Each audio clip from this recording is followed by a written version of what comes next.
We finally did it. God damn. Okay, I'm doing a commentary.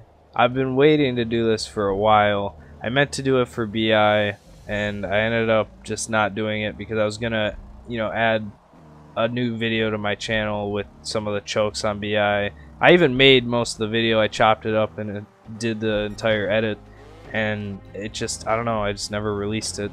I don't know if I still have it or if I deleted it, but we're doing one now, probably because I have lots of things to say about this track in particular. A lot more than I did for BI probably. Or maybe it's not a lot of things, but I have a strong opinion on it.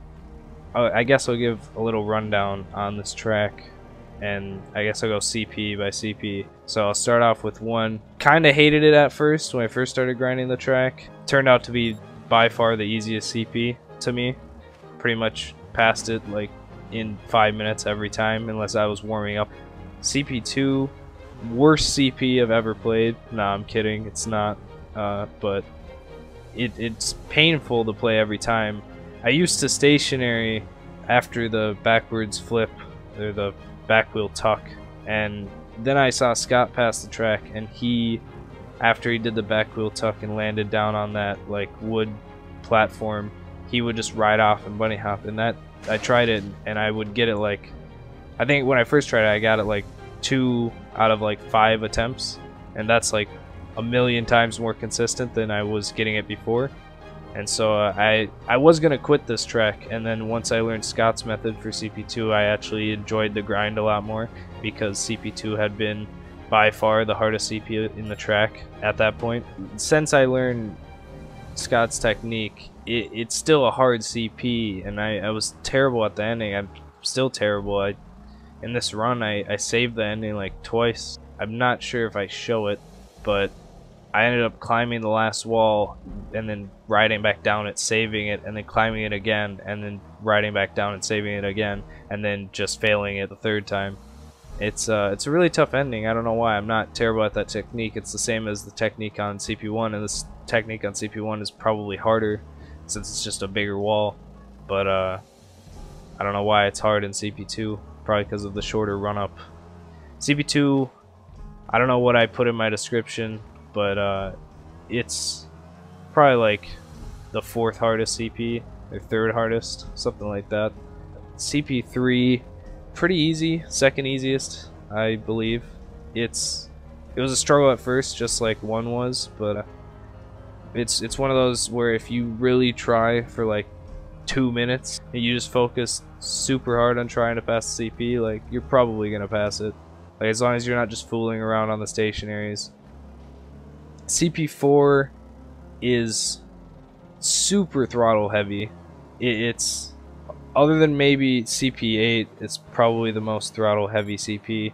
Like you cannot lose focus at all, or you're gonna fault. You're gonna touch your front tire. It's not a super fun CP to play if you're not consistent at the beginning, and I was kind of off and on with that. So when I was really off, I really didn't want to play the track. But once I was on, it was fine. And so I guess move on to CP5. I said CP3 was the 2nd easiest, but 5 has to be 2nd easiest, I think.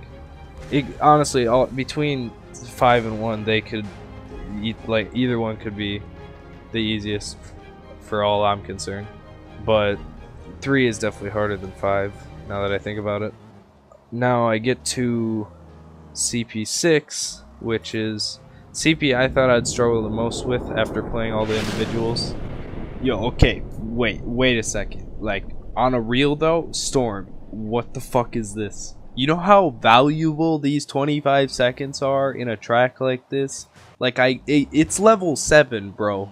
Like, I don't think wasting 25 seconds mid-track is the best way to build. Once I got to it in the full, it wasn't very hard most of the time, but it still took a lot of time. It wasn't like my throttle was off on it always, but the ending is kind of iffy in my opinion. Pretty inconsistent because there's like 2 ways to do it. You can either backflip fender like I do in this run, or you can go full speed if you hit it right and just land on your front tire. if you hit it really nice, the ending, and you backflip, you won't make it. You kind of have to peel to backflip and fender and actually make it. That CP is definitely one of the hardest. Then 7, which it is one of the hardest, but only because it's long. No part is insanely hard throttle wise. It's kind of like BI CP5. No single part is that hard. It's just a bunch of little things combined to make one shit CP. It's actually a pretty fun CP to play for the most part, but with a CP that long, you're bound to run into a bunch of tire glitches, and in this track there are plenty of tire glitches, which it almost ruined the track for me.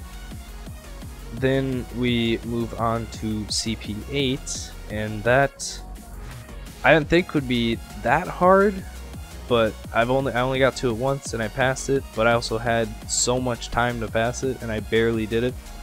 I was really struggling on the tiny little step in the middle of the CP. I was getting the beginning super consistently but could not do the middle step. Once I finally got the middle step for like the second time, I ended up passing the CP, and I knew once I got to that last wall, after I started getting a little momentum, I was not going to touch my front tire. I'd say CP8 definitely most throttle heavy, CP2 gay. That's all I need to say, to be honest. So I guess to compare this track to other 7, I'll try and I guess I'll rank this one in between Grievous and BI, I think, because I struggled on both Grievous and BI immensely, and I struggled on this track immensely. Not as much as those two, I'd say, but Grievous was kind of a fluke. Like, I don't know how I didn't pass it sooner, but Grievous is not very hard, and I thought it was easier than Nacrol, but after playing Nacrol right after Grievous, Nacrol is definitely easier than Grievous.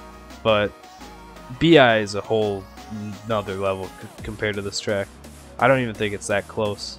Like, I think Grievous is like pretty close to this track, and then BI is like so much further up.